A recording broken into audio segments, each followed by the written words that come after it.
solusyon in that first game. Too early to tell how Meralco will go in this conference without a Sol Mercado. Pero sinubukan nila maglaro together. Itong si Cardona, Buenafe, and Mercado didn't really get too far with that combination. So tignan natin, ibang timpla kung mas maganda ang ipapakita ng Meralco Bolts. Nag-tip off na po tayo. Meralco nakuha ng unang possession. You have in that lineup Cardona and Ross in the backcourt, Borborana at forward together with Hodge. At itong import nga nila si Eric Dawson in the middle. Borborana agad-agad overshoots. Here the Alaska Aces na nakaputi. Para sa kanila naman, it's Baguio and Casio in the backcourt. De La Cruz and Dozier at the forward. Sunny Toss the boss ang nasa gitna para rito sa Aces ni Luigi Trillo. Casio gets it, goes over to Dozier. Dozier wants to go baseline at agad-agad hinarang ni Cliff Hodge. It's a foul on Cliff Hodge immediately. You know, Cliff Hodge, not too great a performance sa unang laro nila. In fact, as the first conference dwindled, ito si Cliff Hodge's performance likewise did. So ang ganda ng impact niya sa umpisa. Now he wants to prove something dito sa ating second conference. That's always the case. Pag bago ka dito sa liga to, magandang simula mo. But the challenge is how to get better and better throughout your career. Nakapukol na agad ang Alaska Aces. The guy who finished off last ball game. And nauna naman dito, Cyrus Baguio. First 2 points para sa Aces. Here's Chris Ross, yung nabanggit nga natin kanina as we see him take a jumper from outside. Swak agad yan. They lost Sol Mercado, who was their main playmaker. But they have a more than capable playmaker in Chris Ross. Nakita naman natin, doesn't have to score. 2 points lang sa unang laro nila. Pero 9 assists, 8 rebounds. So he can do a lot of things para sa kanyang koponan. Well, very different player itong si Chris Ross at ito si Sol Mercado. Sol Mercado, of course, with a lot more offensive options. Pero itong si Chris Ross, he's quick, he's fast, has to work on his jumper, pero marunong mamasa itong si Chris Ross and very smart. Ito, nagbintis na naman ang Alaska. Ito, Meralco Bolts, Chris Ross, 4 points strung together to give his team the early lead. 4-2 ang ating score, 10-20 remaining dito sa ating first quarter. Importante pa rin dito sa Alaska Aces na magsimula sila ng maayos because in their previous game, they didn't start out as well as they wanted to. I was talking to Coach Luigi Trillo at yung practice nila actually before that game, hindi ganun kaganda. And he said they were lucky to be able to win that basketball game. Well, itong si Chris Ross will have his hands, will have a tough time rather guarding itong si JV Casio na tumira na agad ng tres from the top of the key to give Alaska the lead. 5-4. Sa pag-drive ni Cliff Hodge, supalpal ni Dozier sa taas but they get it back. Cardona going baseline, fakes one way, goes the other, spins, takes the shot, wala yan. Baguio skying for that rebound. Good help defense that time for their import, getting that block shot. At yun ang nadadala pag meron kang unlimited height na import. Really, if you were able to get somebody who can block shots, it's a major plus. Parang lahat ng import niya mula nag-umpisa ang ating konferensya last Friday have at least 3-4 blocks. All the imports were able to assert yung kanilang height advantage over the locals. And well, expected yan. Gaya nga na sinabi mo, we've got a guy as tall as 7'3" in Bruno Sondov of Rain or Shine.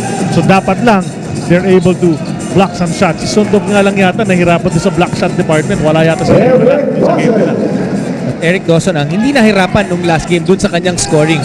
He was able to score a lot of points for the Meralco Bolts. At ang kagandahan dito kay Eric Dawson, he looked like he was having so much fun when he was playing that game. Beautiful fake mula rito kay Sunny Toff to avoid ang import ng Meralco pero nagmintis sa kanyang first layup. Mananatili ang bola sa panig ng Alaska Aces. 10 segundo para makashoot. Ang natitira sa kanilang shot clock. Mac Cardona, of course, the new look Mac Cardona. The headband is gone, the hair is back. Pero yung laro niya, ina-expect sana ni Coach Ryan Gregorio ganun pa rin. He should still be the main offensive option among the locals. There's a foul call away from the ball. Sanitos, natawagan na kanyang unang personal foul. Balik dito sa Meralco Bolts ang bola. Trailing by 1, chance to take the lead.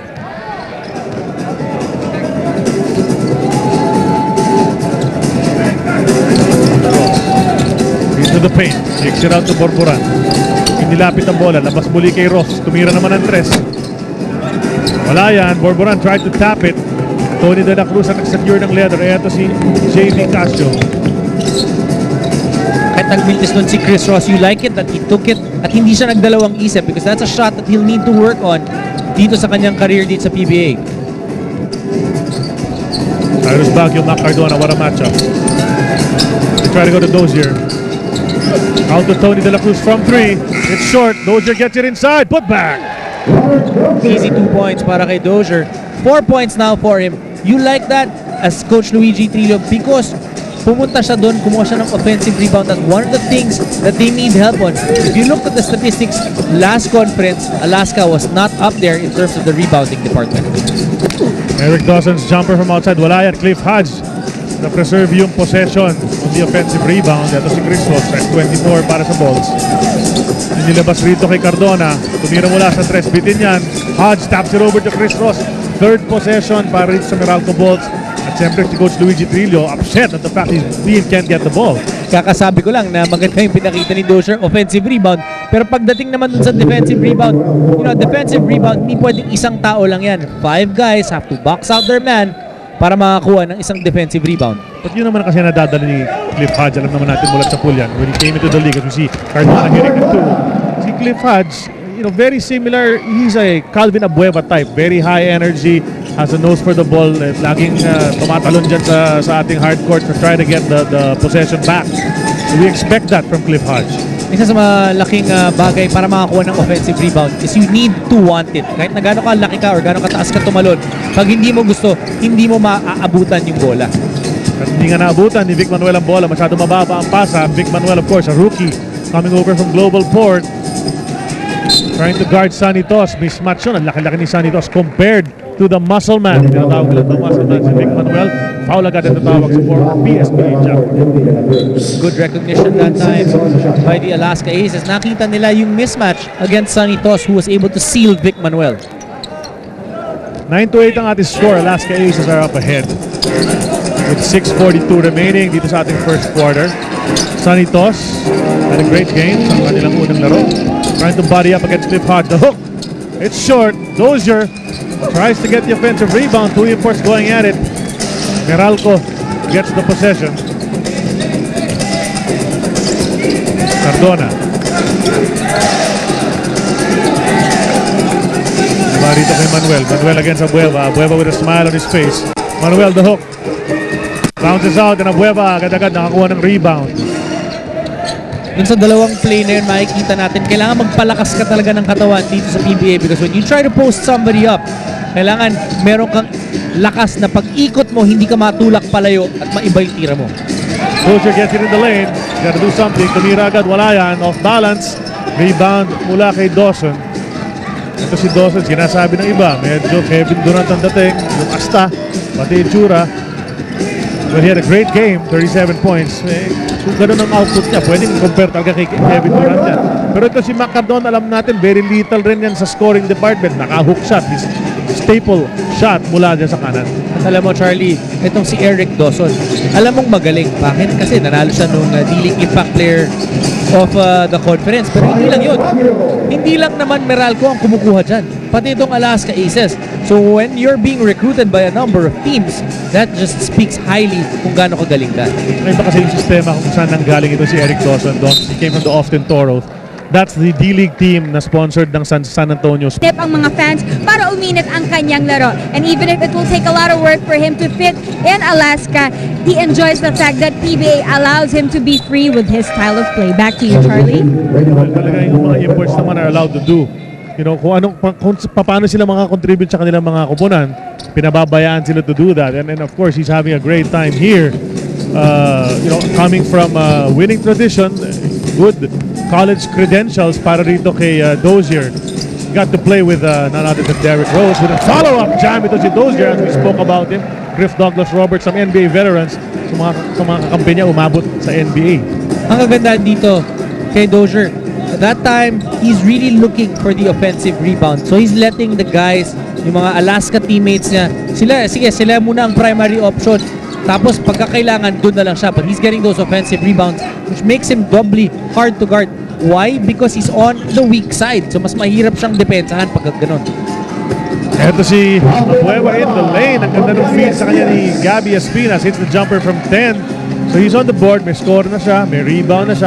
Calvin Abueva expected, of course, to fill up that stat sheet once again. The Alaska Aces already with 5 second chance points dito sa ating first quarter. Nakagaw pa ang Alaska ngayon. Up ahead to Baguio. Pero Chris Ross na-anticipate yung pasa. Steals it right back. Ito si Ross dropping it off to Vic Manuel. Baseline drive. Kalaban ng import. Good completion mula kay Manuel. Even if you're smaller, Kapag gusto mong makashoot, you go up strong, you try your best. Yun ang ginawa ni Vic Manuel kahit na nasa harap niya itong si Dozier. Si Espinas. Espinas versus Hugnatan. Gandang matchup niyan. Inside to Baguio. In front of that import, walang hesitation. Bago naka-react pa si Dawson no partner, tinira na agad ni Cyrus. One of the hardest shots to guard itong kay Cyrus Baguio dahil napakabilis at huling-huli niya. If you remember when he played for the national team, halos lahat ng mga tira niya, he would leak out, nauunahan niya, he would get a layup even before the defense would get to set up. Hugnatan, jumper from 12, trickles in, tinapik palabas ni Gabby Espinas pero counted ngayon para dito sa Meralco Balls. Cuts the lead down to 3, Alaska lamang pa rin, 17-14, 3 minutes na titira sa ating first quarter.